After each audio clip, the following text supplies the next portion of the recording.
On this episode, I talk with the super talented Anastasia Elfman. We talk a good bit about her movie and live performance of Bloody Bridget. That's on tour right now, I believe, so you definitely want to check out the links I have in the show notes and where you can catch the next showing and all that fun stuff. Definitely really killer. You should definitely check it out if it's in your town. We also just go crazy on like different horror movies and a lot of cool stuff we're watching now and, some projects she's working on for the future and everything like that. So, I hope you really enjoy this episode. I had a great time talking with Anastasia. After you're done with this episode, make sure you check out my fellow horsemen of the podcast Apocalypse, Everything Went Black podcast, Into the Necrosphere, the Necromaniacs podcast, Spitball Media, Iblis Manifestations, and the Soul Knox podcast. And if you dig what you hear, leave me a rating on Apple, Spotify, whatever you listen to this podcast on. That is greatly appreciated. And I also have some merch at the Horrorwolf 666 Teespring store. So t-shirts, mugs, shot glasses, all kinds of stuff on there. So check that out if you want to help support the podcast. And that is also much appreciated. So hopefully you enjoy this episode, and thanks so much for listening. I've been noticing you've been like super, super busy with Bloody Bridget, and also congrats on Bloody Bridget because it looks like you're really killing it and stuff. So. Oh my gosh, thank you so much. Yes. Well, I think we are. I think a bunch of little festivals, which is so nice. I actually, because this is our first film going through the festival circuit together.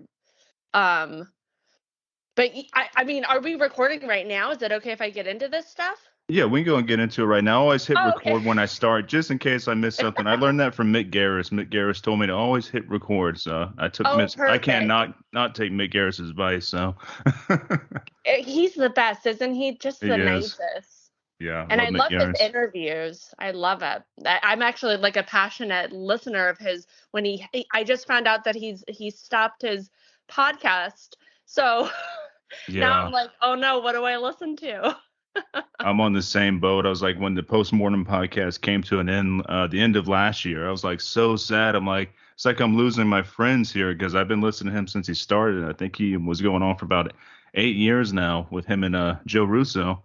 And both of those guys I consider friends, and just, not having them there, on my work day and stuff, like in my ear, like it's a lot, Yeah, it's why I listen to a lot of like horror podcasts. So I love obviously Mick Garris's Postmortem, and I love our friends at the Boo Crew. I love their podcast, Trevor and Lauren Shand, and then I love Joe Dante's podcast.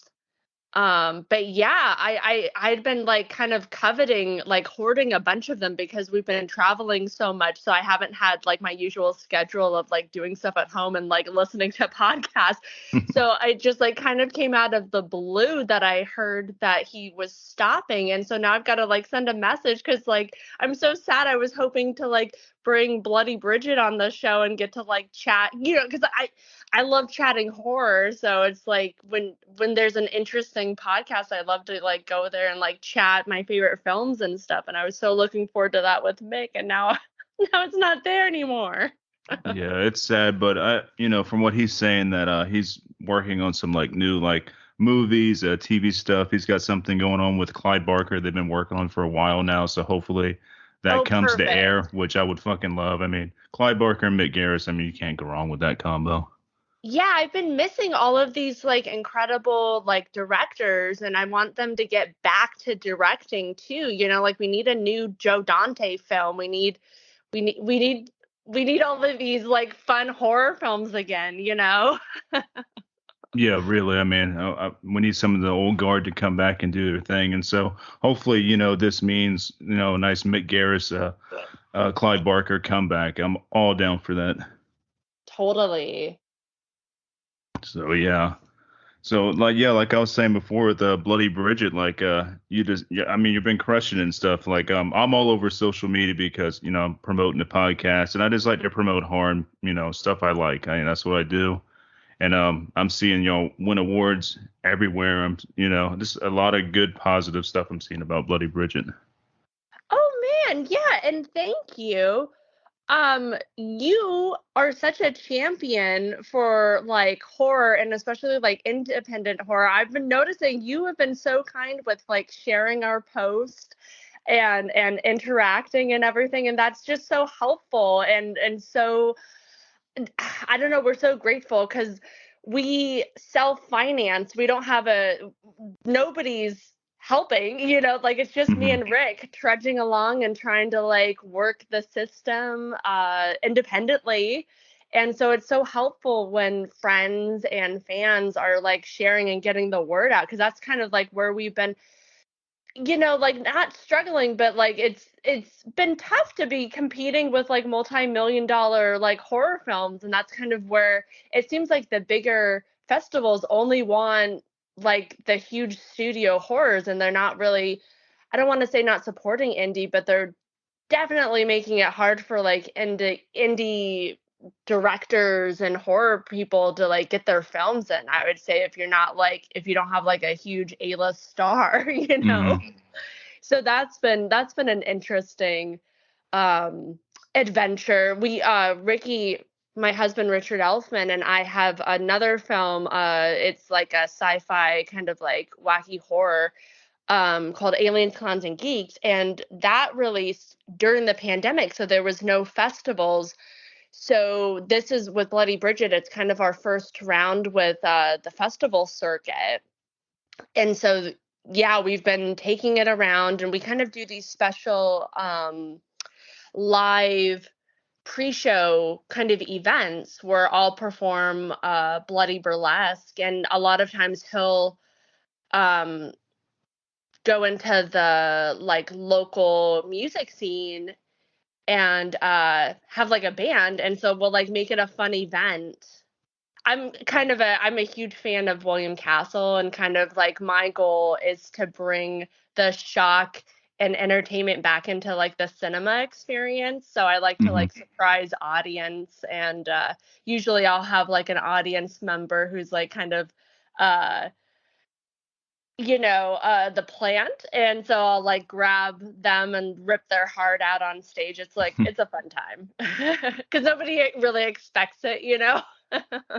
No, I love that. I think that's really fucking cool. Like it makes you feel like you're part of the film and stuff, part of the activities. That's something we don't really have anymore, like that old school, like, participation and everything. I think that's really cool. Yeah, exactly. Well, I come from the stage. I grew up in the theater.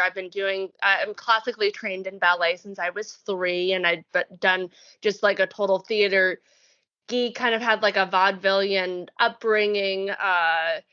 So like I love live performance. That's like probably my favorite type of performance. And since I'm a dancer, I love, incorporating dance into the performance as well.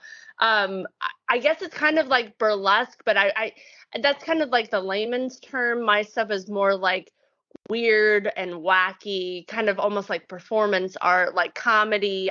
I like to take the audience on kind of a journey of like starting out wacky comedy and then it getting like really, really bloody and dark and almost like demonic kind of stuff. Because I also have a background in practical effects, so I do my own gags and like blood bladders and like fake hearts and things like that. So I love to get messy. That's cool. Yeah, I mean, that's a great combo. Like, kind of suck, get everybody in and nice and comfortable with like the comedy and stuff, then really like throw on the dark, gory stuff. And it's kind of like a roller coaster. Oh, totally. And like, there's a little bit of stripping, but I don't even think about it. It's so funny because like people will be like, "Oh, you do burlesque, and you're so brave." And I'm like, man, that is like the last thing that I'm thinking about. I'm trying to make sure that like my partner knows their choreography and gets to the kill zone in the right area, and that I'm listening to the music, and that's like so secondary. And I find that also it's funny because it's all illusion. Generally, I'm wearing like more clothes than people at the beach. Hmm. So it's funny. It's funny how, like people think about things. Yeah, you're up there like super multitasking. You got a lot of stuff to account for. Oh man, it's total like razzle dazzle time. It's like, it's funny because I get so into the characters that I play that sometimes I even block out the music and I'm just going on like autopilot. And a lot of times, like, because we're on the tour with Bloody Bridget the film, so it's like I have to do all of this prep because I co-produce these events with Ricky and also like the film festival. So I'm doing a lot of work, like making sure that I have lighting, making sure that I have the right sound cues. And then it's like a multimedia. So there's something on the screen too. So just like making sure that all of that is in line before I step foot on stage, because a lot of times we're just flying in. I don't get a rehearsal and I'm seeing the stage for the first time as my stilettos are hitting it during the performance. So it's like it's a lot of like improving. And luckily, like I have a lot of experience. It's like I'm a professional, I'm a showman. So it's like it's kind of that's a fun aspect of it.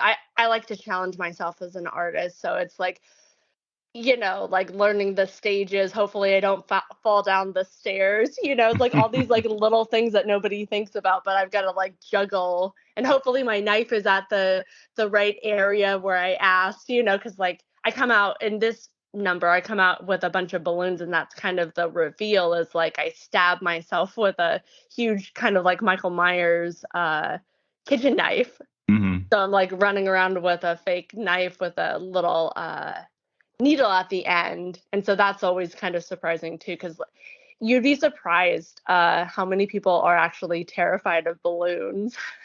Yeah, that's a thing. I've read about that. It's like a balloon phobia thing. Yeah, yeah. Well, I can see it, because like I like teasing the audience and kind of like making it a moment for them. So I'll go up and get in people's faces, in a nice, silly way. But I would say half of the time people are terrified when I come close to pop a balloon. And I'm like, you know what? Buckle up. I'm scared of them too, but I haven't lost anybody yet. Let's go. I wonder if it's like a noise thing. I know that gets me like if I'm doing like a haunted house and like the like costumes are really cool. I love all the kind of stuff in like haunted houses, but like the loud noises, like the abrupt loud noises really get to me. I don't know if that's like the same thing with like a balloon popping. Oh yeah, it could be. I mean, also just the like surprise of like the rubber popping and you don't know where places are gonna go. I mean, I don't I'm going with so much adrenaline and like trying to get to all of my areas, for the Hmm. performance. I I don't even remember like getting hit by anything. You know what I mean? It's like it's time to go, it's showtime. It's almost like the performances and all are very similar, like being in like a metal band. It sounds like, different cities every night, like different stages, trying to concentrate not to fall off the stage. Like, because I played heavy metal for like 18 years of my life, playing a lot of live shows all over the place. And that was kind of the things I've always thought about, like, don't fall off the stage. I never did fall off the stage, but I came close a few times. Oh, how cool. Yeah. I mean, I've never been in a metal band or anything like that, but I kind of like it too, like a vaudeville show, like Hmm. where they're touring and doing their performances. And yeah, my performances are so physical. Like I'll walk away with bruises all over my knees and like I've been to war. But luckily I haven't fallen off the stage yet. I've slipped a little bit, but like you make it work. It's blood on the stage and I'm just in like these like crazy black stilettos trying to make it work. That's awesome. On my last podcast, I was talking with my friend Sonia, and she does special effects and all too. We are talking about like what's the best like fake blood recipe, and the one that I'm used to. I was on a movie, like a little teeny part in a movie a long time ago called Science Team. It was a little independent sci-fi horror movie, but the blood they used in that was made with chocolate syrup. And I just thought that was cool as hell because it tasted good. You know, once like coming out of my mouth is like it's chocolate syrup. Like, do you have a Oh, specific cool. blood mix that you use or? Well, that sounds like what Alfred Hitchcock used on Psycho, the blood syrup down the drain Mm-hmm. to show up on the black and white film. I go with like a tried and true. I like the Ben Nye one because it's kind of a thicker consistency when I travel. Because like I generally bring everything with me, so I don't have to like worry about, like, oh, do they have like a Spirit Halloween or do they have like, because like we're going all over the place and I never know what I'm gonna have or like where the theater is. So I kind of bring a couple containers with me, and I always have to like wrap them up really well because I'm always worried that they're gonna explode and go all over my costumes, because I have everything together and I only have like one of everything, so I would be kind of screwed if something happened. But I'll always like put like fake blood on it just in case, like, because that's another worry, because I have like the realistic human heart in my suitcase, and so far so good. Nobody's like taken it or gone through anything. But yeah, I like the Ben Nye one.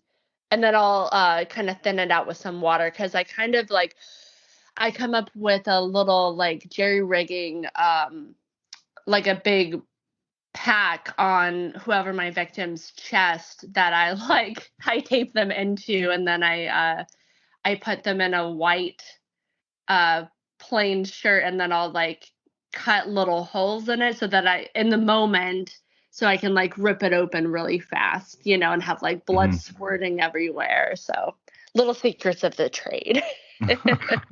That's cool. I'm surprised that like TSA hasn't stopped you for like a human heart in your luggage or anything like that. I know, because it looks so good. It's so yummy looking.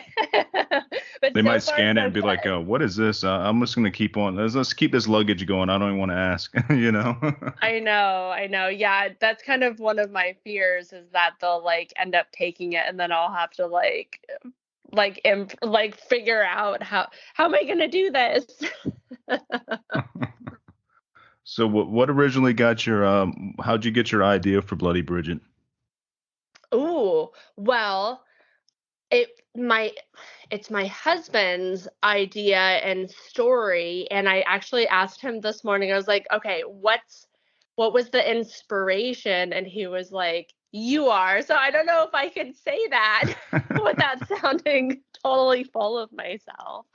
But he wrote the screenplay during the pandemic, so like we were just at home a lot, and I, like he's seen me do my different like I guess burlesque performances and stuff, and also the story comes from like Haitian voodoo and stuff, and so he is a Latin percussionist, and I know that like some of the music comes from like the different beats and things come from that world, and so yeah, all of that, I guess. That's cool. It's really awesome how he drew inspiration from you for this. Like I just think that's really cool. I know, a lot of pressure though. I remember when he was like pitching it to me and talking about it, I was like, I don't know if I can play this character. Like, I maybe you should get somebody else. I might be too close to it, but he sweet talked me into it, let's say. That's awesome. And on the subject of like Bloody Bridget and like vampire movies in general, like what are some of your like favorite vampire films? Ooh, favorite vampire Yeah. films. This is hard because I don't have like one. I never have one particular favorite film, but like if I can rattle a few off, I love, obviously the original Nosferatu. I love Tom Holland's Fright Night. Mm-hmm. I love Lost Boys and obviously Near Dark.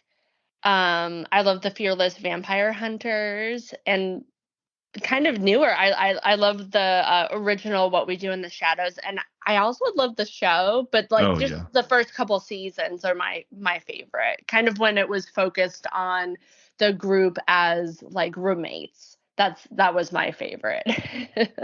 Yeah, that show actually is coming to an end. I think the last season is the next season, unfortunately. I do really enjoy the show, but I do see what you mean. Like the first what, 2 or 3 seasons or 2 seasons were like super like 10 out of 10. And the seasons after that were Yeah. still good, but it's like, I don't know, they're kind of lacking that magic that they had in the first couple Yeah, seasons. I kind of lost it a little bit for me when they were pushing the Vampiric Council and kind of pushing, like really forcing the guide, which I like. I love the actress. I think she's hilarious. I love her in Flight of the Conchords. I love her in Bob's Burgers, and Oh yeah. I watch a lot of animations, and we have a daughter, so like I'm watching Gravity Falls and stuff.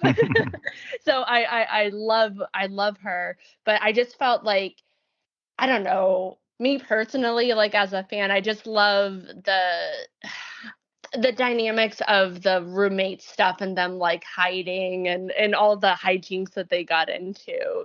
So like for me, the show kind of ended a little bit already once they like started forcing the Vampiric Council and the, what do you call it, the nightclub kind of thing. Like I was like, hmm it's okay.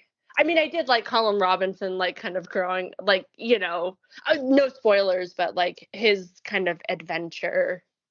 Yeah, Colin Robinson is the best. Like, especially the guy that plays him. I know him from like The Office. He had like a small role in The Office, and I'm a big Office fan. And Oh seeing him in yeah. this, it's like he plays it so well. Like, I know people like that. What you want to call psychic vampires or whatever. They just kind of bore you to death and take Oh all your energy. yeah.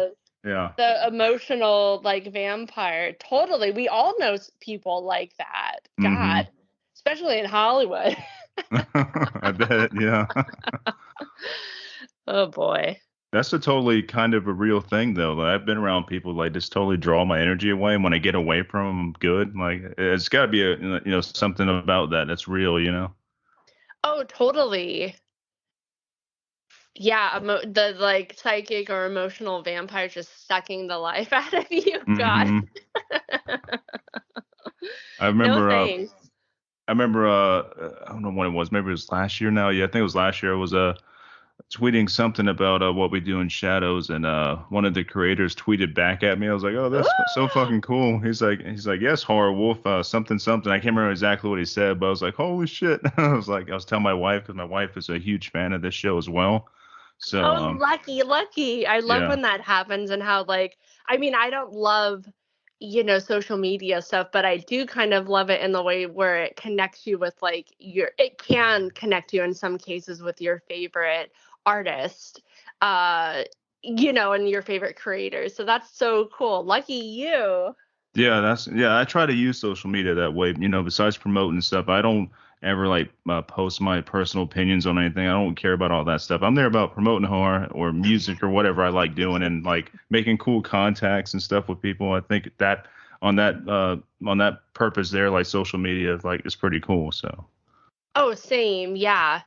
I mean, I've been kind of like making a like I've been trying to use social media to like voice that, I mean, I know I look like a cliche blonde actress, but like I love horror. Like I'm a total monster kid and like film cinephile, film buff, and I love chatting horror. And so I've been trying to like be really vocal about that. And I love like film history and not forgetting, like about like the classics, the film noirs and the silent. I grew up on a bunch of silent films and pre-code horror, and I love just like chatting about that stuff. So I kind of make my social media kind of focused on my favorite things too. And kind of like, because like people aren't talking about like Lon Chaney Sr. and he's like my biggest inspiration, and so like I'm like, my favorite stuff like Lon Chaney Sr., David Lynch, obviously Richard and Danny Elfman. very biased opinions on my social media, let's say. Well, it's kind of a weird thing, but as we record this today, it's David Lynch's birthday, so I think that's I pretty cool. know. Yes, Yeah. I was like trying to figure out. I was like, okay, how am I gonna drop that? I'm always like trying to get like my own views into like my different interviews. I was like, okay, how are we gonna get that in? But yes, happy birthday, David Lynch, an icon. Oh man, like Twin Peaks, Twin Peaks. I do like a little side project where it's like a dark, like synthy, atmospheric, like music thing I do. I call it a Braxis horn. It's inspired also from the movie Mandy, but a lot of it's inspired by David Lynch and Twin Peaks because the score is just so amazing and the weirdness of the David Lynch world. Like it's so inspiring to me. Like I had to it's like I got to throw this out there. I got to create something around that weirdness. And yeah, David Lynch is so awesome. Yes. Oh my gosh, I had no idea about that. Please send me some stuff. I love obviously David Lynch and Twin Peaks and the soundtrack and everything. So I want to hear some of your stuff. Yeah, I'll definitely message you some stuff over. I have two releases out right now with this project, and that's on, I think it's on Spotify and everywhere else. But yeah, I'll send you some links to that. But yeah, David Lynch, like even now, like I go back and watch Twin Peaks at least once a year, and nothing else compares with like the world he created there, like it's so surreal and it's so fucking like dreamlike, he's the king of like the dreamlike feeling movies and TV shows. Oh yes. I love him and I love it's so much thought put into his universes and how they touch like it feels like they all kind of like touch in the different dimensions of his films and creative work. I love it. Do you have a favorite of his work? Like what's your favorite movie or anything from him that you really, really like? Oh man, it's so hard. I know that's a hard one. I got one, but I'll let you go first. I got one that really hits me the hardest out of all of them. I love everything he's done. Even Dune, I enjoyed his version of Dune. So Yeah, I love everything. I even like I love his artwork. I love his student film projects. The alphabet, all that kind of stuff. I mean I my favorite one that I don't know. I really love The World and Lost Highway. I was about to say the same exact thing. That's my favorite. I love it because it's like Yeah. it's so weird, but it's so like it feels very Hollywood. It's like you meet people and then it's like you meet them years later. Mhm. It's so wild and I don't know. I just love it and I love the actors involved and everything. Yeah, to me that one has the most like a nightmare feel to it, especially how Total things night. change. Like there's a change like halfway through the movie. It's like the same things that happens with like dreams and nightmares. Like things just randomly change, and like you have to accept that in your dream, and like this totally captures that. Completely. Yeah. I mean, I would say a lot of, for me, I would say David Lynch, it's like a horror film to me because it's Oh like, yeah. it's just a constant, it's a living nightmare that he's going through. Hmm. Oh, man. Yeah, the mystery man really gets me like so fucking creepy. And he just like appears out of the closet like in that dark space there. Cause I mean, growing up I had a fear of like closets, so make sure they're always like shut, things under the bed, stuff like that. That shit like that really gets to me, like the unknown, like this what's in the darkness, and you got the mystery man in the darkness, like terrifying. It's so good. And those scenes with the mystery man, it's like almost it borderlines a little bit on the like comedic. Like, what do you mean you're in my house? Like, what do you Hmm. mean we met before? Like, it's just so goofy, but so like terrifying at the same time. Like, I don't want to meet him. No. Yeah, I totally consider this a horror movie. Like I consider mostly everything David Lynch did is at least horror adjacent or in the horror realm. Like to me that is horror. That stuff that really like invokes like I don't know. This is like inner stuff that comes from nightmares and childhood traumas and all that stuff. So completely, like on a deep level too. And then I love his use for practical effects. It's so gross, like with, like Eraserhead and stuff. I can't Mhm. even watch those films that much because they hit me on like such a deep level. It's like, yes, I love his films, but like also it's like, how do people, it's so gut turning and emotional. You know what I mean? Mhm. It's tough. It's tough to watch. I don't know. I'm like really sensitive, so I have to. I kind of guard myself a little bit, like with what I let myself watch, because like I get an emotional charge. Let's say. Yeah, Eraserhead, like I can watch that maybe once every 10 years, but I know some people that can watch it like over and over and I just can't do it. It's like a Right. sensory overload. It's like a masterpiece of a movie, but it's so heavy and this like so much going on there. It's like yeah, it's too much. Yeah, I get that way also, like with a lot of Tim Burton's films, like with Edward Scissorhands. It's such a like sad film to me, and I don't know how people can just watch it over and over again. I it guts me. It Hmm. tears me up. Like I have to actually like get myself like brave enough to watch it, you know? Because I just feel so much for Edward and like being surrounded by all these people and people manipulate, he's just like such a pure soul and he's just being manipulated, it's so sad.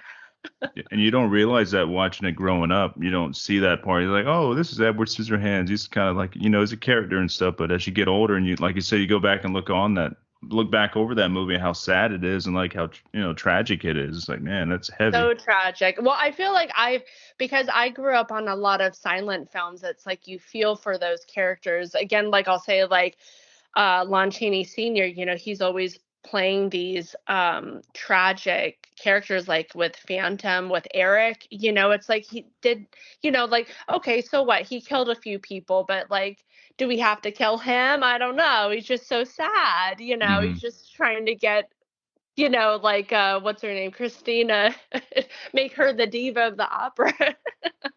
But like for me, I don't know, like I feel like I get affected by these films. So like yeah, when I watch them, especially like as a kid, I have these like deep, like visceral, big emotional like charges, let's say. So it's yeah.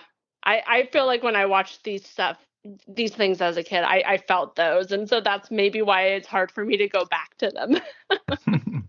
Like talking about Tim Burton again, Beetlejuice is one of my all-time favorite movies because as a kid, I would wear that VHS out of Beetlejuice, and I Oh, still yeah. fucking love Beetlejuice. But if you look at that movie, like that's a pretty tragic one too. I mean, you got two people like this newlywed couple, they just randomly die, and then like they're going through like purgatory or whatever you want to call it, and there's a lot of dark stuff in that you don't see as a kid.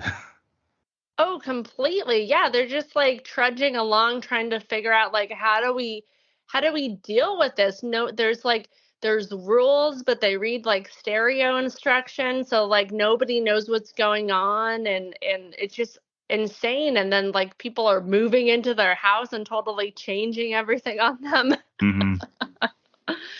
Yeah, no, Beetlejuice, I mean, come on, like that's a perfect film.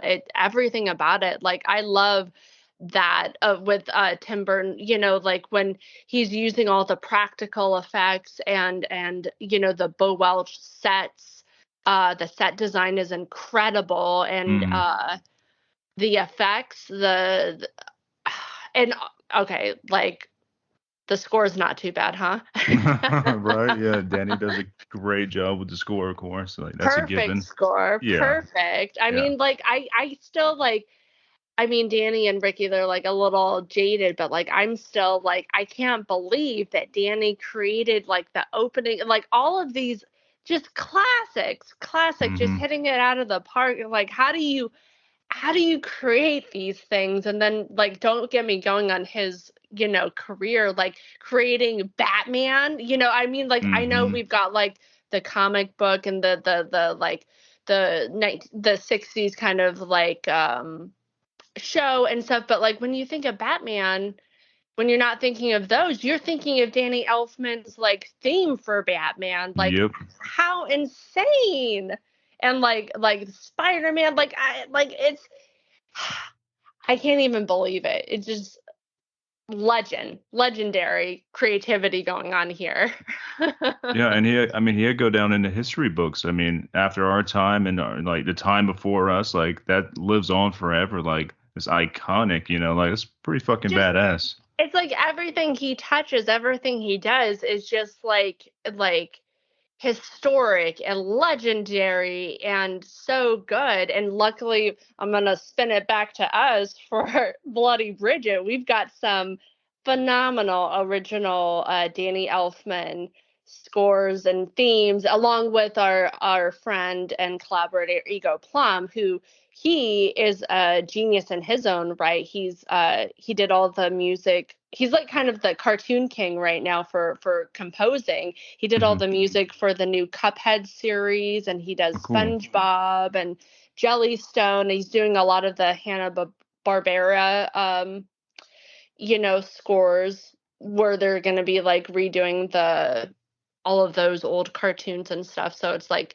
it's wild, but we've got a phenomenal $1 million score going on with Bloody Bridget, and we're so lucky. Yeah, that's way cool. Yeah, and we actually so Danny, which okay, I'm gonna fangirl out. So he did Oingo Boingo, so we've got a few Oingo Boingo tunes in the film, and he also, which is like a crazy thing, he after taking like I don't know if it was like 20, 30 years off of like being like releasing new like rock music, he released a new album a couple years ago called Big Mess. And so we actually scored one of the title tracks called Cruel Compensation. And so we have that in the film, and we're the first to use any of his like new album in anything. So that's Hmm. kind of cool. That is way cool. Yeah. And so like I do my burlesque bloody burlesque number to Cruel Compensation. So I've been the first person to do that. So I don't know. I like being the first. Yeah, that's yeah. I mean, that's so badass, and I'm sure he's also doing the Beetlejuice 2 stuff probably as we speak. I'm not sure where that is in production right now, but I know it's Yes. yeah. Yeah. Well, he's definitely, I mean, that's been public. He's definitely doing the score for that, Hmm. which is amazing. And it can't, I mean, okay. So, like, first of all, besides him being family, it's like I'm a huge fan. I'm like in the trenches with the fans, like I'm Hmm. an obsessive fan of him. I actually have to tone it down. Like, we're together. I've got to talk about anything else but Hmm. work stuff. You know what I mean? um but so yeah, he's working on that, and I think they wrapped up. I think they had like 1 or 2 more days before, like, because we just got over like the huge SAG strike that shut down everything. And so Hmm. I think Tim Burton, I mean, like, I'm not on that project or anything, but what I hear is that like they had a day or two left of filming, and I think that they finished that up recently. And so they're probably diving into the score right now, I imagine. That's really cool. I'm hoping it's gonna be awesome. I mean, most of the original cast is returning, if I'm not mistaken. And Michael Keaton as Beetlejuice. If they would have changed like who Beetlejuice was, because there's rumors back in the day like this other guy's gonna be Beetlejuice. I'm like, Michael Keaton is Beetlejuice. Just like he's Batman. I Yeah, mean, for me, yeah, because like I'm a huge Michael Keaton fan, like same. like I'll die on that on that hill. Like he's Batman, like Yeah. nobody else.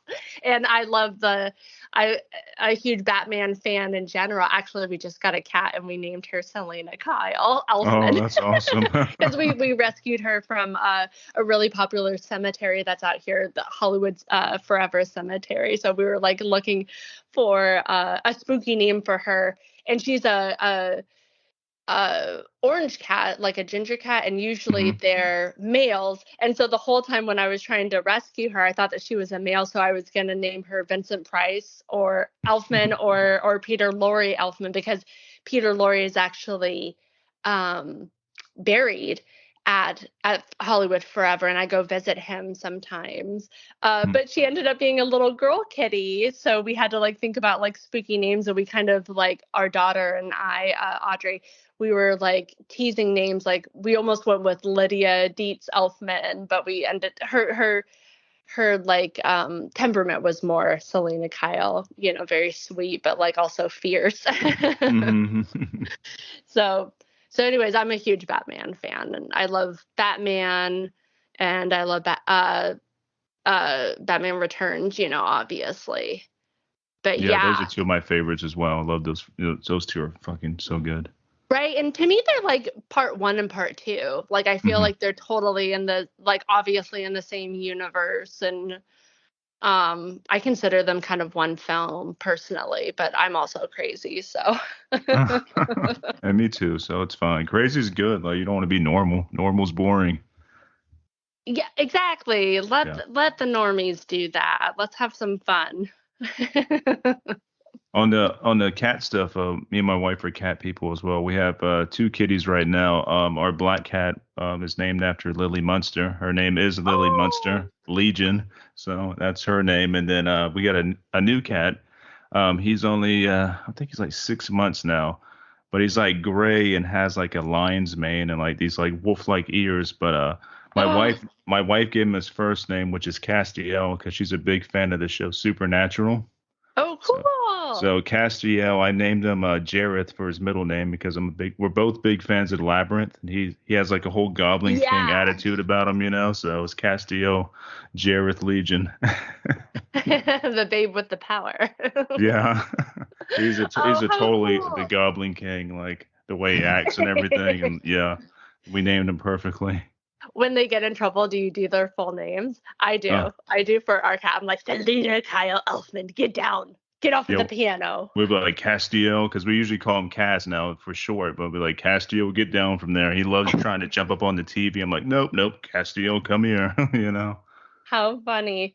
Yeah, well we just got her a couple months ago, and well, okay. So like we live in a 100-year-old, over 100-year-old like kind of chateau place in the Hollywood Hills. So it's like big for Hollywood standards. Like we're like 3, 4 stories. But like we don't have a yard, so we haven't had like dogs or like cats or anything. And we have like a huge what do you call it?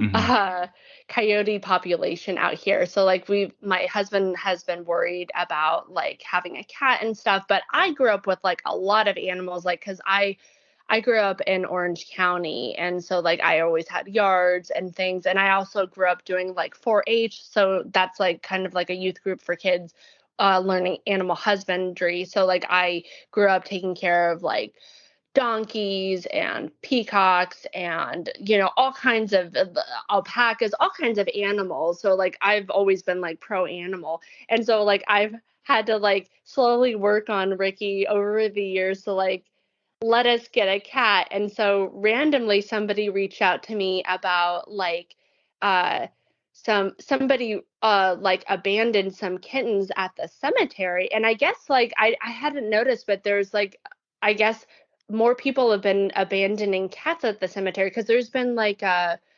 feral group of cats that just live there. They're fine, they avoid people, and they just like Hmm. living at the cemetery. But like I guess with the pandemic, more people have been like dumping like normal house cats there, which is terrible. So like the cemetery has like a cat rescue, and they're looking for people to like rescue the ones, that obviously belong in homes. And our kitty, like she was so sweet and going up to people, that the rescuer was like reaching out to people like, "Hey, can you come and get this cat?" Cuz it's like you never know who's going to go to the cemetery, and you don't want anything bad to happen to the kitties, especially somebody so nice.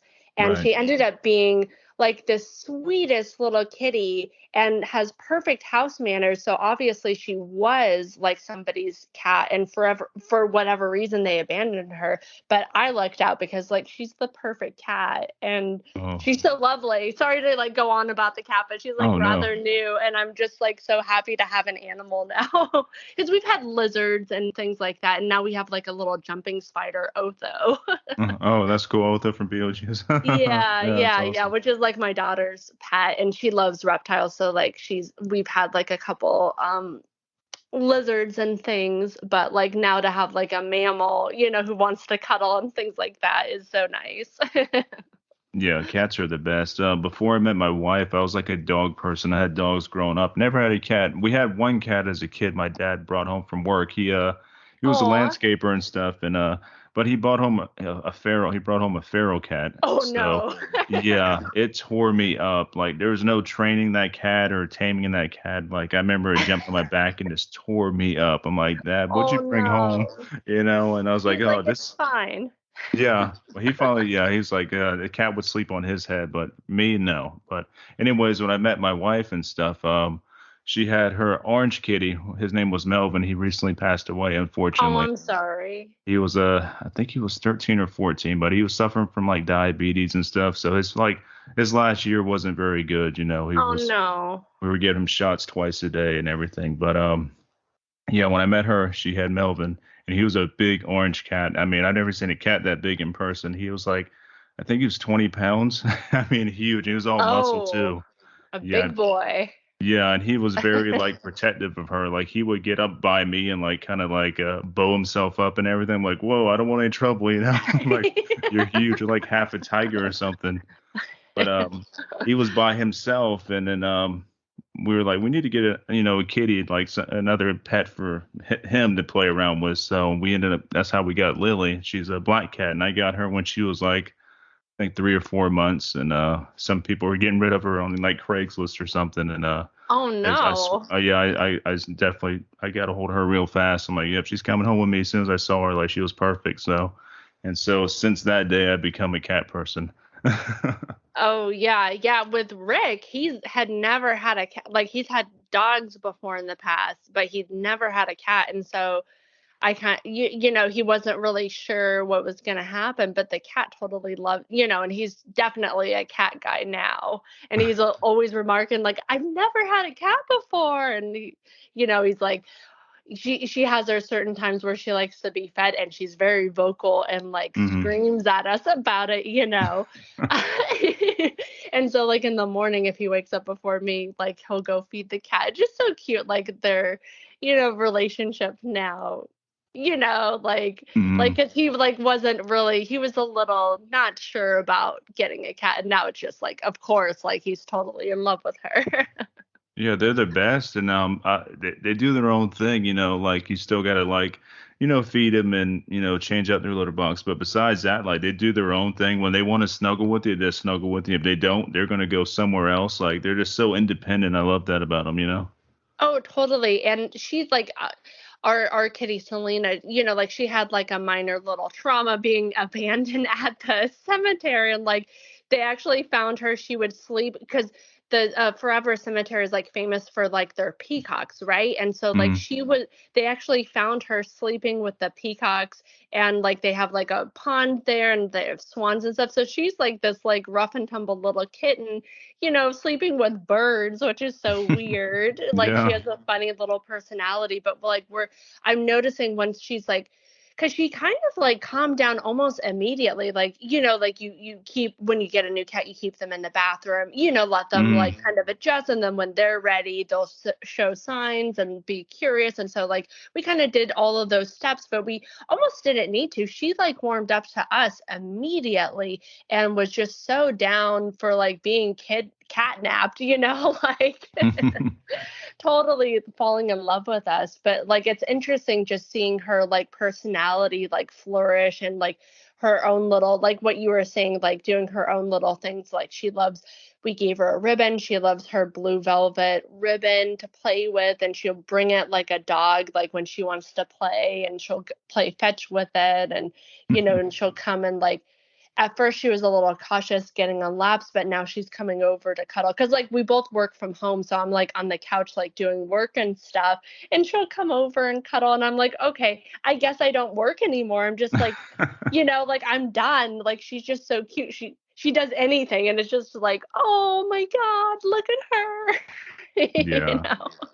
I know the exact same feeling. Like I'll be trying to do some writing or whatever, or write a review or doing something on my computer, and Lily would come by and just like sit on my keyboard. I'm like, well, I'm done. Yeah, yeah. And I mean, we kind of took a big chance to, because it's like when you go with a rescue, you kind of get to see the temperament, you get to see how they react and how, they have good manners and things like that. And so we kind of took this huge risk taking her in, but she like knows how to use her like little kitty litter, and she's so polite and she's not destructive at all. Which is so nice because like we have a lot of like priceless memorabilia. I was kind of Mm, worried about her like biting ticket stubs, or I don't know. I'm very sentimental, so I keep a lot of stuff, like from like films or things like that. But she has such nice manners, so we're lucky. yeah, that is really good. Like same with our kids. Like they don't our cats don't mess with nothing like valuable. Luckily, so that's a good thing because we have a Yeah, ton so of far like cool stuff. good. Like don't touch that cat. Like stay away from that. Yeah, I mean, you see things like with cats like knocking over things just for fun or climbing on bookcases, and I'm like, please don't be destructive. Hmm. Yeah, Cass hasn't climbed the bookshelves yet. I know he's looked at them though. I'm like, no, dude, don't do that. I have like first edition Stephen King hardcovers on this bookshelf. I got Clive Barker signed first editions of like the Cabal and a couple other things there. I'm like, don't climb on that, please. There's a lot of Oh cool stuff man. there. Yeah.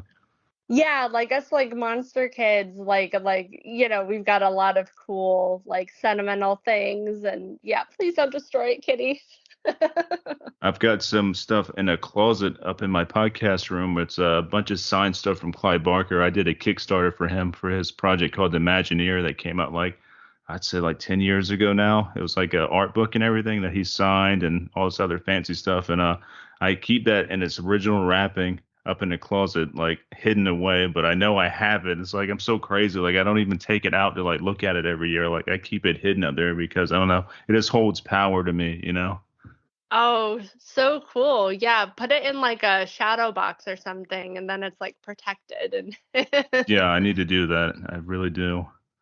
Like, yeah, I have to get like I love like those old like vintage like what do you call them, glass bells, and mhm. like I love like having like putting like special keepsakes in those, and yeah, like Ricky has some stuff from his films, like he has Queen Doris's like her like huge stilettos, and so I have those in like a little bell Wow. uh thing to keep them safe, because like I'm a huge fan too, and I don't want Mhm. anything to happen. I love film history, and I hate how Hollywood just like throws things away, and I wish that I had like oodles of money to like you know keepsake everything. Yeah. And what's scary right now too, I've talked about this before on my podcast, is like the everything going digital, like, physical media kind of slowly disappearing. That is really scary to me. It's so scary because it's like, as I feel like, especially like the horror fans, it's like we love like practical. A lot of people are probably like huge practical effects people. Like we Mhm. love that kind of stuff. We love getting our hands on stuff. We're probably people who like collect magazine. Like the famous monsters and things like that. Yeah, that's nuts to me. I mean, I feel like there's enough of us that, and studios are kind of listening to fans now. It's like if we make enough of a fuss about it, they've got to do. If like if people can make a fuss out of like what was it, Sonic the Hedgehog design, and then they Oh like yeah. they redo the whole movie, like we can start making a fuss about this, Mm, and get them back on track with that. I mean, also, it's like I think studios have like their own, plans and designs on like, making you like pay for subscriptions and things like that, where they can't, like having the Hmm. physical media, it's like taking it into our own hands. You know what I mean? So it's Right. like they have their own, plans with that stuff. So it's like we've got to be vocal and demand it, you Yeah. know? There was a newer series that came out a few years ago. It was based off of Let the Right One In, and it got canceled. It was a great show. It got canceled after the first season, and then totally disappeared off of every streaming app you can think of. Like it was gone, and nobody knows what happened to it. It's gone. It's not there anymore. Like you can imagine if that was on like a physical edition, like have like season one, like on Blu-ray or something. But no, they never Yeah. did that. It's just gone. Like what happened to it? It's Now it's crazy. just like a figment of your imagination. Yeah. Like, did this really happen? Oh man. Yeah, and that was recently. That was probably like 2 years ago. It was a great show. It was going to be a great show. I thought it had a lot of potential, because I'm a big fan of Let the Right One In. Oh The yeah. original version, The and original. I enjoyed the American version too, but the original is the best. And Yeah. and the show was like cool. It took a whole different kind of take on it, but it was a good take, and it's just going. Oh man, I never even heard about this show. So there you go. It's like now I want to see it because I'm a fan of the of both of them. I like the original, obviously, and I should have mentioned that for vampire stuff. There's so many good vampire films. Let the Right One In. Yeah, the original was so damn good. That's like one of the best vampire films of our like generation, I think. Oh, totally. Oh yeah, and I forgot to mention I kind of like okay, so it's kind of silly, but I also love like the Van Helsing. I love that world, Hmm. and I love Underworld as well for like Oh, I love it. vampire Yeah, films. same here. I own all the Underworld movies. I had like the special edition, like couple I mean, DVDs they did for it. I know they're kind of cheesy or whatever, or like real horror fans would be like, "Oh man, those aren't real horror." But I love them, and I wish that I wish with Van Helsing, I wish that they did more of that series. I wanted to see more. I wanted to see more Frankenstein. I wanted to see more of Dracula. I just like the universes that they create. No, I totally agree with that, especially with the Underworld series. Like, especially the first three Underworld are fucking really, really good. But even So good. overall, they're all really decent. And yeah, I like that. I like the soundtrack. I like the whole like Yeah. Matrixy look to them and stuff is dark, and everybody's all I like think it's super like really kick stylish and shit. ass. Yeah, Yeah.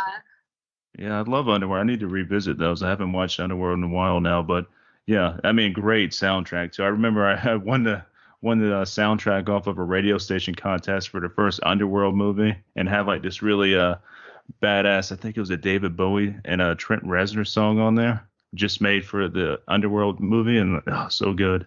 How cool. Yeah, we're kind of okay. So our daughter just turned 16, so she's like a really new 16-year-old.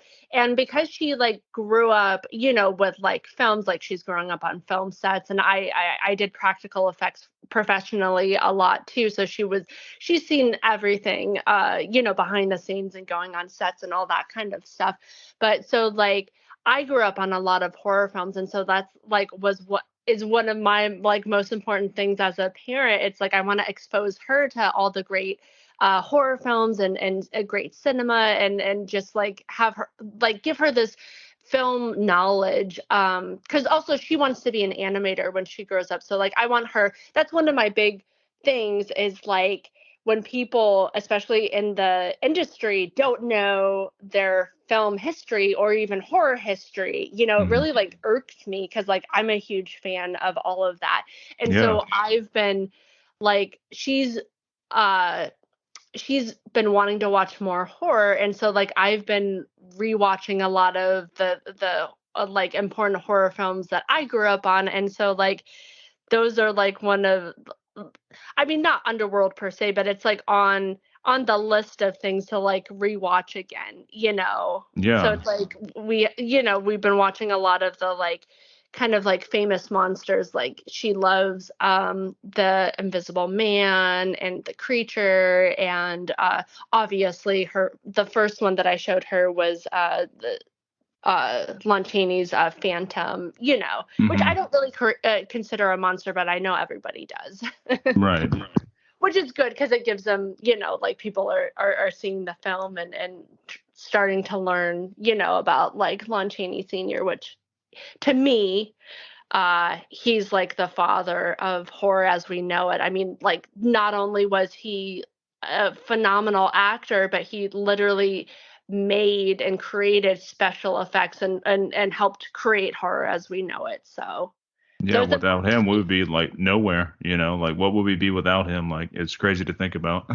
no, it's insane. He literally wrote the book on practical makeup effects. Like when he was creating, it was pre-code silent film, and there weren't those unions. There was no makeup union. He was literally creating it on his own, and he just, I don't know, like I could go on and on about him. He's my biggest inspiration and idol, and not to toot my own horn, but like we share the same birthday, and so Oh, April that's 1st, cool.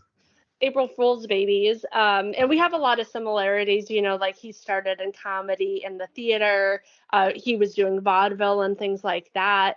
And, like my history, I started in the theater, and I do a lot of my own practical effects and makeup and costuming. And he did that a lot, obviously. And it was funny on a little side story if we have time. Oh yeah. For my birthday last year, I guess, I forced my family to go visit his grave, which is local to us. And so we went, and it was probably the closest, besides like the birth of my daughter, probably the closest to like a religious experience I've ever had, like going and being able to, give my respects and thank him, like Hmm. for everything. I mean, I wouldn't be a creator without him. I mean, his films were one of the first films that I ever saw as a kid, Phantom and you know, um, then Holy Three and Laugh Clown Laugh. And I love his collaborations, obviously, with Todd Browning, and I Hmm. love him in general too, Freaks. I feel like a lot Right. of my creativity spiraled from witnessing those films at like a really young age, probably younger than I should have.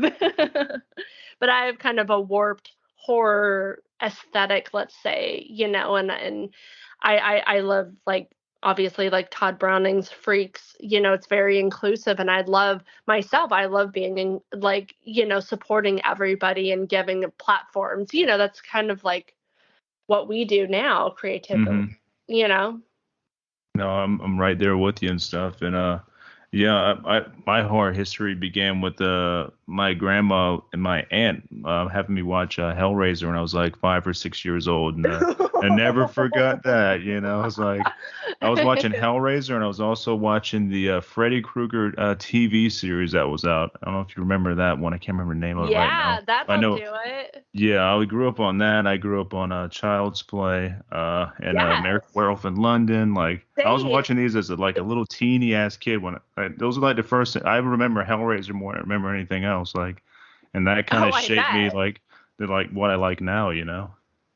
Yeah, completely. I know when I think back on all of the stuff that I was exposed to that like parents did not care at all, I mean, like I kind of had like a weird upbringing. I kind of like I wasn't allowed to like my parents were kind of like military, and then they turned hippie. They're like career military, so like I have a lot of like military history and everything like that, and work ethic. And then they turned hippie when they got out, and so like they had like their own like weird ideals, and I wasn't allowed to like play video games growing up, and not allowed to do a lot of the stuff that like normal kids were doing. And so like I was busy watching silent films and kept really really busy with like theater and dance, just constantly scheduled, like anything and everything that you can do it, like I was doing like back to back, like dance classes, ice skating, all kinds of crazy stuff. But it was so interesting just the stuff that I was exposed to. I feel like I've already had like this huge life before I even turned 18, and like watching these scary movies as like a young kid. And I think now, like as a parent, like I wouldn't have shown like these horror films to, like right now, like our daughter just turned 16. I'm like debating, like, is it okay for her to see certain, like, Mm-hmm. you know what I mean? Like I'm so cautious with her. But then also it's like I have, it's like I'm on the fence because it's like those horror films like Child's Play and Fright Night and all of these like extreme horror films like made me who I am now. Like the crazy little horror freak I am today, so it's like I also like don't want to like overly protect. You know what I mean? I don't know. Yeah, yeah, I definitely know what you mean. But I think you should, if she's 16 now, definitely Fright Night. I think that'd be a good one for her. Because Fright Nights, it does have a couple like nudity scenes and a couple like gore things there. But overall, it's not, it's kind of tame for what it is. And Fright Night's like one of the Yeah. best vampire movies ever made, in my opinion. Totally. Yeah, I've got to Yeah. get on the ball with this stuff. I mean, like she loves body horror. Like she loves her favorite film is John Carpenter's The Thing. Like Oh, that's her favorite perfect. horror. Yeah, exactly. Oh And we were man. lucky enough to see it. Okay, so like a year or two ago, there was a thing with Mick Garris. Like he went to some Fathom events where they Hmm. totally like screwed up the projection of the thing, and he was so pissed he got on social media and like called them out, and then somehow Alamo Drafthouse got involved, and so they ended up having screenings, and we've got like a wonderful Alamo Drafthouse in downtown LA. Hmm. And that's like our favorite place to go see films because I love their programming too, because like they're not just showing like new films, they're like they have all these like fun like movie nights and things. Like we've seen Gremlins there. It's like movie parties, and it's Hmm. just like a really fun like events that they screened stuff. So anyways, they got in touch with Mick Garris, and so he had a kind of a run of John Carpenter's The Thing there, and where he was able to do Q&As and stuff. And so I ended up getting tickets, and so Audrey's first screening, she got to see The Thing on like the silver screen, which I think is really special because like it's not playing everywhere, it's not easily Yeah. available. So she got to like dress up in actually one of my costumes from Bloody Bridget, and she kind of commandeered it. There so she wore that and like kind of went in costume to the thing. So kind of a special memory for us to go. That's awesome. And it sounds like she's already got good taste. If The Thing is her favorite movie right now, that's, Yeah, yeah. yeah, she loves it. She actually has we have a horror bookstore, a local one that's really involved in the horror community out here called Dark Delicacies. And so Oh, yeah, like I I know about brought her them. yeah, yeah, they're great. I brought her there and she picked out a John Carpenter's The Thing lunch pail. So like your old retro lunch pail, and she uses Mhm. that every single day, and she'll talk to kids about, she's like preaching, spreading the horror Bible around, and like explaining the thing, and it's so fun. That's way cool. Yeah, I Yeah. think kids nowadays need to be educated on the classics. Like the really awesome stuff that we had, especially like The Thing, Fright Night, The Howling. American Werewolf in London. Like they don't really make films like that anymore. Like there's a lot of cool new horror that's out and everything, but it definitely has a different feel to it than what we grew up with. Totally. And that's what I was talking about before. Like, we need to get these directors back in the director chair and get them budgets for them to do it practical. Like, because, like, what the hell? We don't have any more Gremlins. Or, like, where's Hocus Pocus? All of this, like, I am obsessed with gateway horror, Mm, Small Soldiers, all of this kind of stuff. Where is that? We need to get kids like educated on like what good horror is, and we need to get like our horror masters back out there and get them like creating again. Like where's the new Joe Dante film? yeah, Like that's what I want to see. And I want it with a big budget. I want him to do I need him to have like those puppets again. I want all the practical, along with like there was amazing VFX, like one of our friends who actually did all the VFX on our film Bloody Bridget, Kevin Kuchever, he's an amazing VFX artist, and he actually did stuff on Gremlins, RoboCop, Beetlejuice, uh, just like all kinds of crazy stuff. And he worked on our film. So like I want that like there's something special about like that old like 1980s 90s like uh glowing, like the Yeah. glowing lightning and just how things looked. It's so special. I want that back in like cinema again, or like the Burbs, like Oh, I let's love the like Burbs. Yeah. let's get some weird horror comedies going. Yeah, we're lacking in all that, especially like the early 90s, like horror and dark thrillers and stuff. Like the way they looked is how, yeah, it might not necessarily be like a horror movie from the 90s. It could be like a detective drama, but they were so dark and like, it had that grainy look to them and stuff, man. It felt like a horror movie. I love that shit. Like, I constantly go back to the 90s. Like every night I'm watching like Seinfeld and I'm watching the X-Files. Like, I'm Yeah, taking yeah. myself back to the 90s. I need a break. Exactly. Well, I mean, I love 90s horror. Like when you're talking about like great films, like one of my favorite is 1992's Death Becomes Her.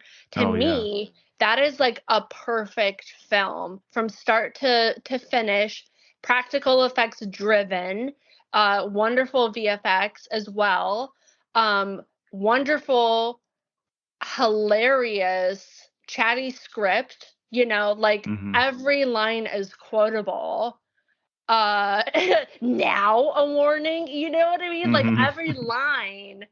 every line is quotable. The direction, the acting, the editing, the score, Hmm. amazing.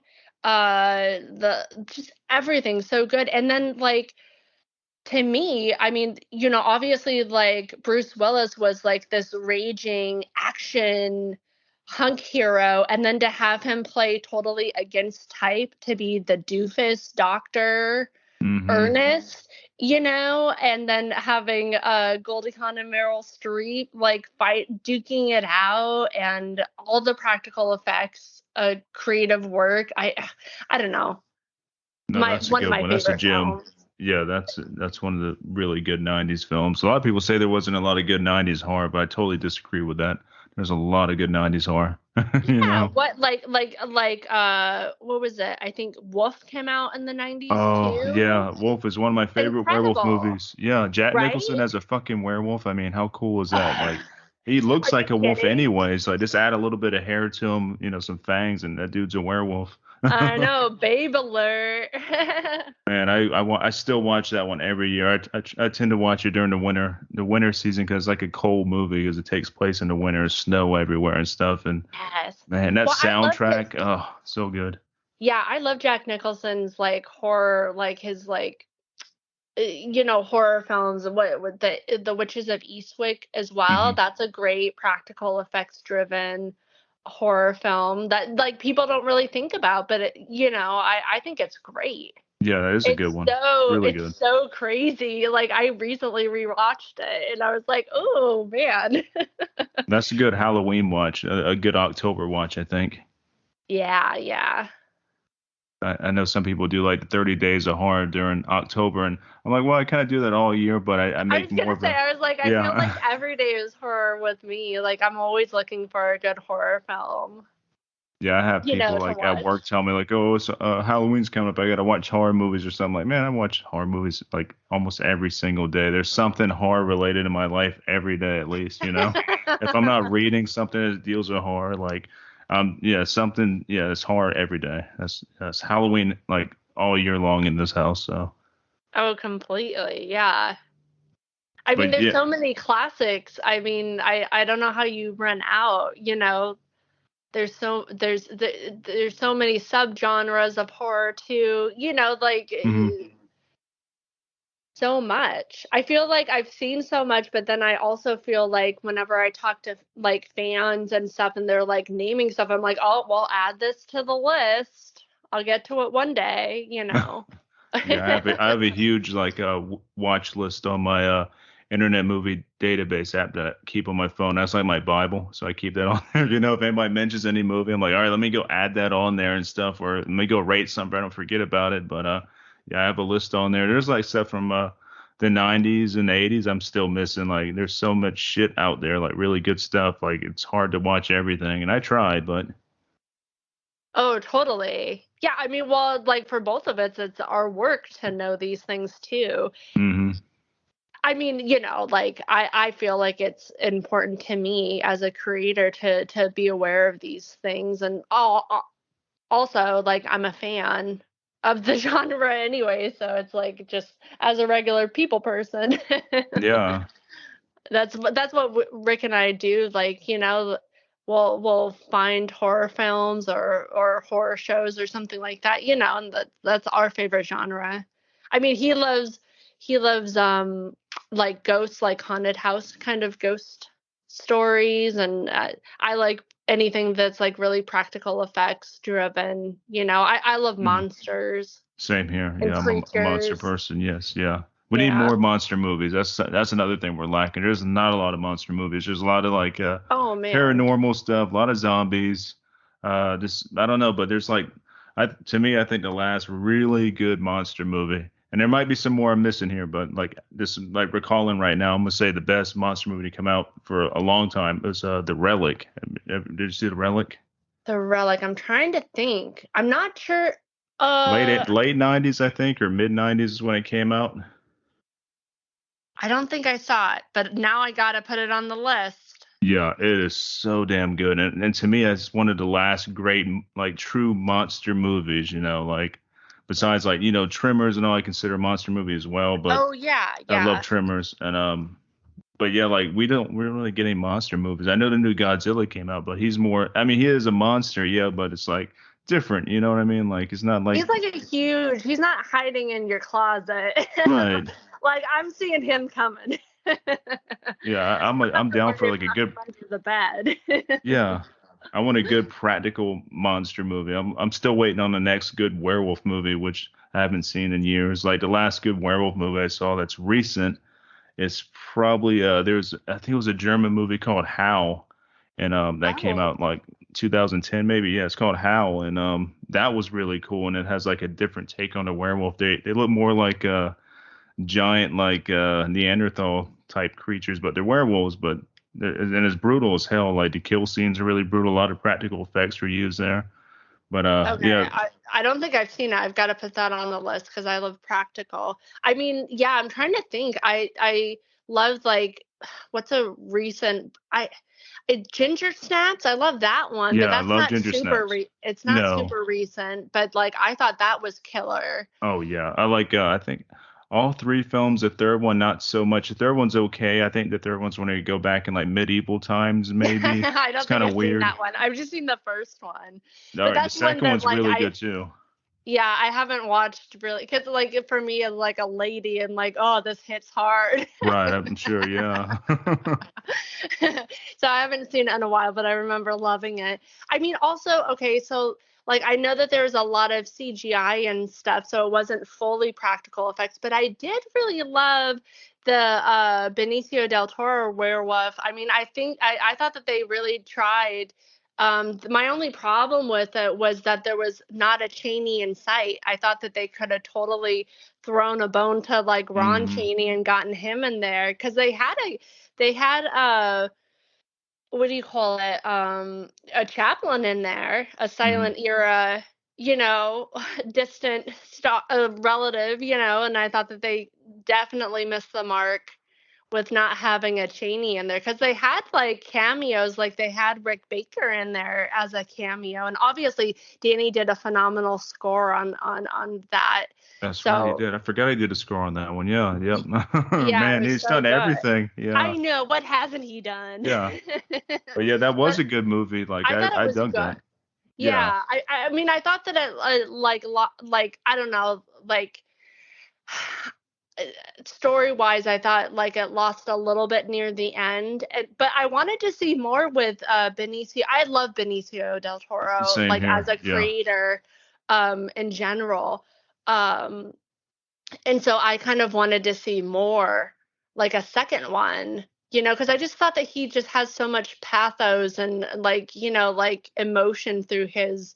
I love what he does with the character and everything, and I love the werewolf changing scene. I know a lot of that was CGI, but I just love how they shot it and how the editing and it was really interesting. My favorite part in that one was the werewolf fight at the end with Anthony Hopkins and Oh Benicio del Toro. I'm yeah. like, oh fuck yeah, because that one there was, I think most of that was practical, if I'm not mistaken. Totally. Yeah, Yeah, that looked yeah. really good. Because Yeah, Rick Baker, yeah, like Rick, insane. dude, he is the king of werewolves. Rick Baker is the man. Like when it comes to werewolves or practical effects, he's king. Oh yeah, yeah. I mean, John Landis is the American Werewolf in London. Come on, it doesn't get better than that.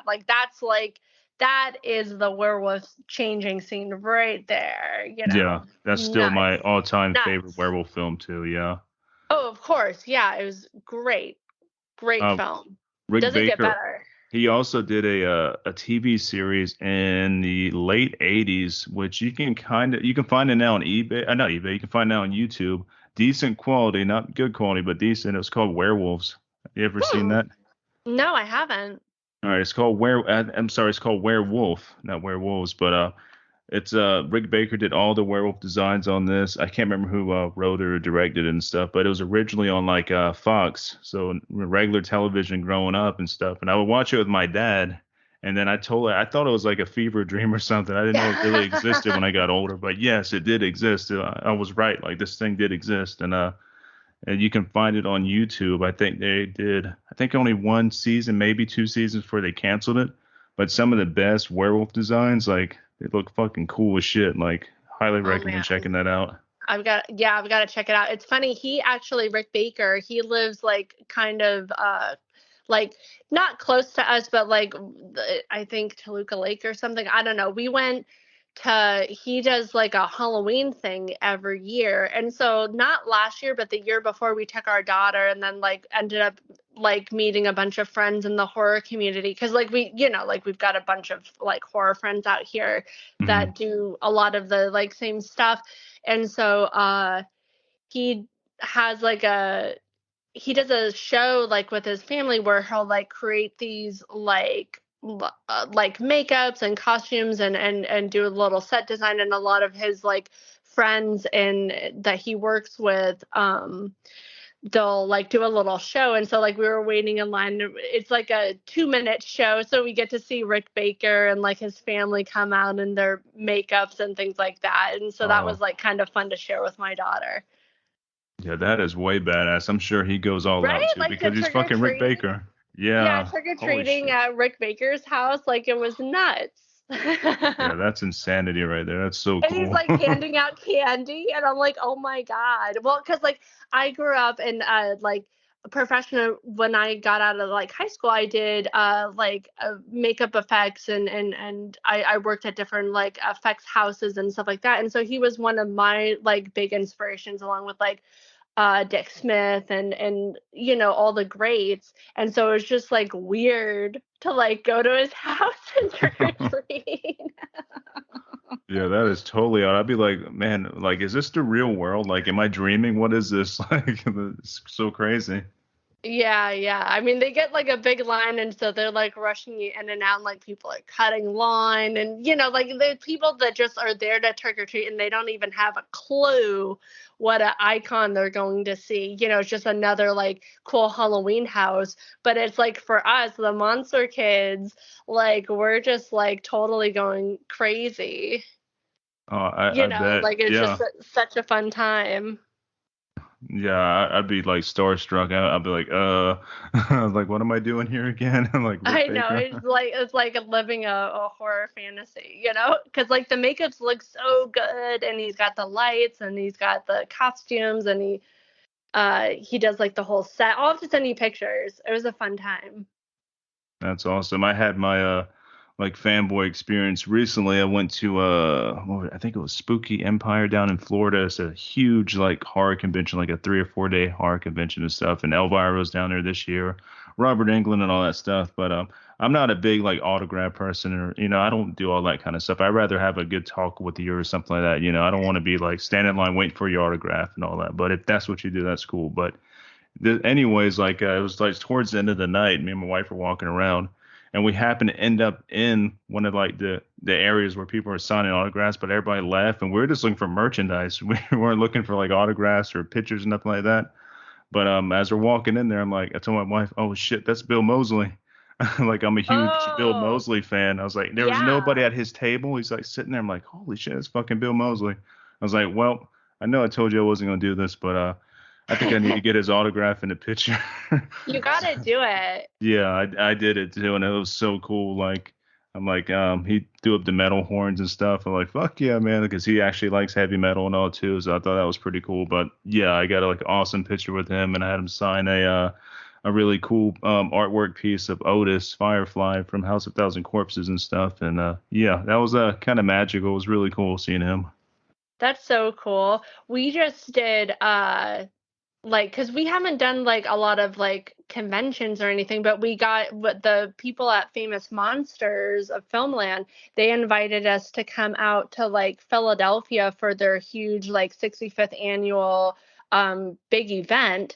Mm, And they had us it was also like a film festival, and so they had us screen Bloody Bridget, and I got to do like my performance and everything, and I actually got to do it. They asked for a second round, so I did it a second show the following night. But anyways, like it's so interesting, like because like we go to different conventions just like as like kind of like friends, like to go visit, like there's Monster Palooza and stuff out here, and we'll just go to visit friends who have booths and say hi to, because like we know a bunch of people in the horror field.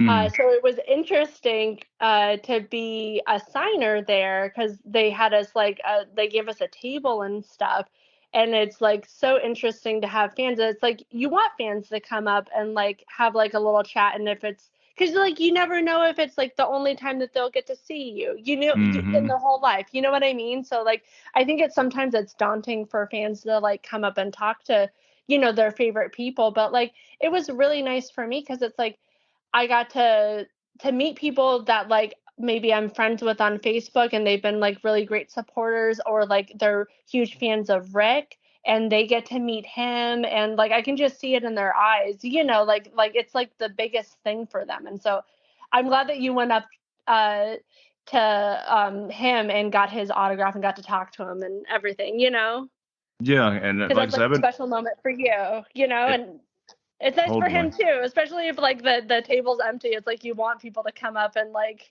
or it's boring. Right. And I walk up to him and stuff. I'm like, yeah, I was like, holy shit. I was like, man, I've talked to a lot of people I respect, with the podcast and everything, but I was still nervous as fuck with Bill. And I've even spoke to him via email before and stuff, and via like Twitter or Instagram. He'll respond back to me every once in a while, and I respond, to his stuff. But just like meeting him in person, like, oh man, fucking chop top, like holy shit. So cool. Yeah, I need to frame that signed Otis poster. I have a whole shit ton of stuff I need to be framed in this house, but we got frames for it, but like framing it's a whole ordeal. I got Oh so much shit I need yeah. to get up. I got so many cool posters. But yeah, that's awesome. Y'all got to do that big giant horror convention. That's a good one there. Yeah, it was so cool. Just because like the group of signers too that were there like was really like, because like as a horror fan, I'm like, oh God, the nuns over there, and Tom Savini is like over here, and then like obviously because like I'm a huge Lon Chaney senior, so Ron Chaney was there signing, and it was like totally out of body experience because he came over and he's like a fan of like Rick and Danny, and like uh and because I was performing, I got to invite him, and so he came to like one of my performances, the bloody burlesque performance, and saw the, Bloody Bridget and stuff, and so that was like insane to me because it's almost like I got to perform for like the Cheney legacy. You know what I Right. mean? Yeah, Like that's huge. it was like totally insane, and and like he's invited me and Rick to like come out and go look at like their archives and things. And so now I'm like, I've got to like email him and like talk to him about that. And I got to see his film. He has like a wonderful kind of, it's almost like a little scene of a bigger film that he wants to make. I think it's called like I forget if it's Devil's Den. I forget what it's called, but I got to see it and see it with him. So he had a Q&A. So I got to go leave my table for a little bit. I left Rick and our talent agent to like man the table. And so I disappeared for a little bit. I felt so bad. But it was like, Ron Chaney Yeah. doing a Q&A talking about, his grandpa and his great grandpa, so it's like I had to, you don't go and then like miss that. So I got to sneak in the back and listen to his Q&A, which was so inspiring and wonderful. And then like I'm totally fangirling, but at the end he came over and he sat next to me and I got to watch his movie with him. Like, isn't that amazing? Yeah, that's like once in a lifetime awesome right there. That is Like way cool. I was shaking. I was so excited. And then to like have him watch my film and see me perform live, like insane. Like life goals, you know what I mean? Yeah, that's like the ultimate right there. I mean, I couldn't imagine what you felt like. Holy shit, you know? Like out of body experiences. It was such a wonderful time there. I mean, just in general, it was nice, and I love traveling with Rick, and they treated us so well there and taking care of us, and we had like the best lighting and sound and projection crew there. They had the best crew. Actually one of my favorite performances, and I got to kill my talent agent, Brian, and he was the best victim and such a trooper, because like I have to push him down and straddle him and rip his heart out and he gets all bloody. But it was like the best performances, and I'm so glad that Ron got to see those performances because they were great. Yeah, that's so Like cool. as a performer, it's like when you did a good job, and it's like I knew I hit those two out in Philadelphia for Famous Monsters. I knew I hit those ones out of the park, so it felt extra good. Yeah, like the after effect after like having like a Yeah, good show or whatever. Like you feel like $1,000,000. It's like, oh, I'm on cloud nine, you know? yeah, as a performer yourself with your rock band, like when when the audience digs it, and when you hit those notes and you hit everything, and it just feels good. You're just high afterwards. Yeah, it's a hell of a high, that's for sure. Like, Yeah, that's like yeah. one of my favorites for like performing live. It's like getting when you nail it, you feel the Hmm. audience in your hands and you're like, yes, they It get it. drives you to do more to like and perform harder. It's like, it's a hell of a like inspiration. Yeah, it's a good high that you're like chasing. Hmm. Oh yeah, I know that feeling. That's awesome. Well, Anastasia, is there anything else you want to like mention that you're working on now that's coming out soon or anything like that you want to like throw out there? Oh, thanks. Yeah. I mean, I've got a couple projects that I'm working with Rick. I want to focus a little bit on directing and acting in my own things and getting those into the festival circuit. So like Rick and I are working on a couple scripts for like fun surprise projects, which I can't wait to share. So I'm working on that. And what else? What else can I plug? I mean, obviously, Bloody Bridget's out there doing festival run. And we've got a fun live show coming up in February 10th at the Frida Cinema in like Anaheim, I think. So it's a kind of a local show for LA locals where Mm. we're doing a double feature of Ricky's Aliens, Clowns, and Geeks and Forbidden Zone, and then Rick and I are gonna do a live Elfman live pre-show. So I'm gonna do some crazy bloody burlesque, and he's gonna have a band and stuff. So it's like a really unique, wild event for fans, and I feel like nobody else is doing these kind of things. Where you get to watch the film with the director. He gets up, he does his like he kind of does his like little scene too in Forbidden Zone.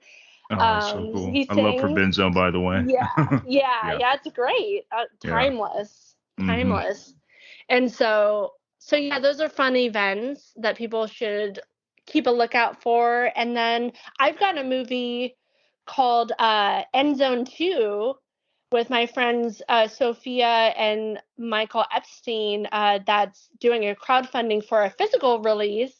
Um, that's kind of like a found like 1970s slasher film that we did a couple years ago, like right before the pandemic. We filmed it in Lake Arrowhead, and so it's been making the splash on the like film festival circuit. So that's about to be released, which is so exciting because we Nice. worked really hard on that. And I don't know. Ricky's got like he's got a book coming out, and I'm gonna be doing a voice for the we're doing what do you call it? An audio book. So I'm gonna be Hmm. doing a voice on that, which is exciting because I love doing voiceover stuff.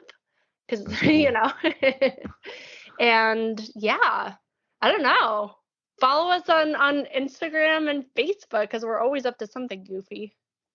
Yeah, highly recommend giving them a follow and stuff. Very entertaining and always got some really cool stuff going on. That's for sure. And yeah, everything y'all have coming up sounds cool as hell, especially the Forbidden Zone stuff, like your voiceover stuff, like a lot of cool stuff. And I will be supporting all that stuff. Yeah, yeah, and thank you. Yeah, you're the biggest supporter, and your stuff sounds like so cool. You got to send me the music so I can check it out. Yeah, definitely. I send that over today while it's like fresh in my head and stuff, and that way you can check it out, see what you think of it. Perfect. Oh yeah, and before like the my husband's book, it's called the oh my God, Flamazel of Sabrium.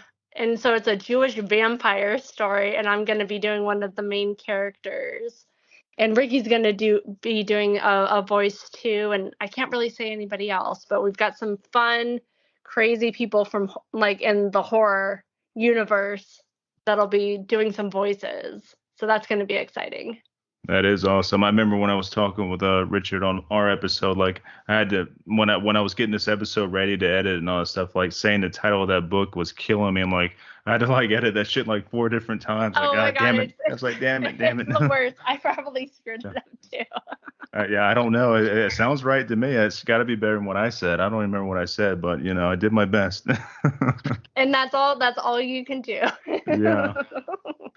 Well, Yeah. Anastasia, this has been really awesome talking with you. Like, we got to do this again. Like, yeah, because I can probably go like 20 hours talking horror movies. So, Oh, please do. Yeah, I know. We didn't even get to go into like all the different like favorite horror films and the new ones and everything. Yeah, just I'm a phone call away. I love chatting horror. So, and I had the best time. And thank you for giving me this platform to share indie horror stuff too. Because like I said, like Ricky and I self-finance. We don't have a distributor. We're doing everything on our own. So like fans, if you love this, like if you love Ricky's work, please share. And thanks for all your kind support. And it means a lot to be able to come on a podcast and get to like fangirl out and talk about my inspirations and my favorite horror films, because like that's who I am. I mean, I am the creator and the person I am because of horror films and the monster kid I am now.